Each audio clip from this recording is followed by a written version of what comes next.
Nous allons aborder le langage visuel, les codes qui y sont associés.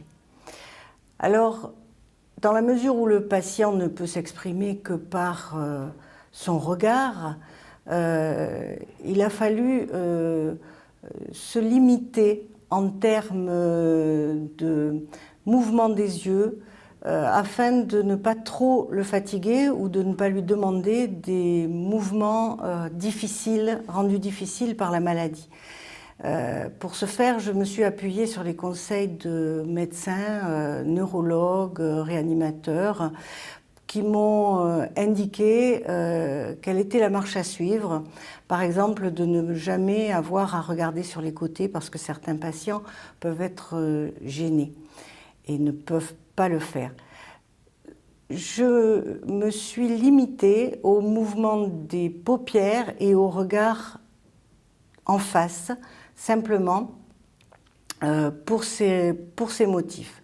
Il faut savoir que le patient qui ne disposerait que d'un seul œil fonctionnel pourrait se servir de ce langage visuel autant que s'il avait deux yeux, donc ça c'est un élément très important.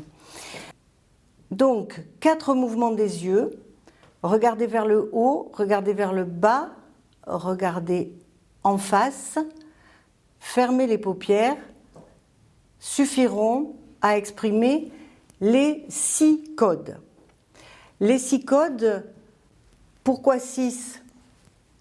Parce qu'il n'en fallait pas trop, parce qu'ils devaient pouvoir rester apparents sur le chevalet en permanence devant le patient pour qu'il n'ait pas nécessité de s'en souvenir, et de la même manière pour que l'interlocuteur n'ait pas à s'en souvenir non plus.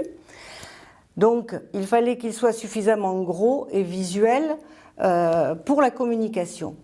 Ensuite, le choix des 6 codes s'est posé sur naturellement le oui, bien sûr le non, auquel on a ajouté le stop, le encore, et surtout 2 autres codes majeurs, le SOS qui permet d'alerter en cas d'urgence et parler qui va permettre d'accéder à la base de données contenue dans le chevalet. Ces codes n'existaient pas jusqu'alors. Personne n'a, nulle part dans le monde, mis au point un code pour ce type de patient. C'est quelque chose qui est important pour tous les services de personnes dépendantes, soins palliatifs ou autres, mais aussi très recherché par les pompiers, etc. Et ça peut être utilisé dans toutes les langues du monde.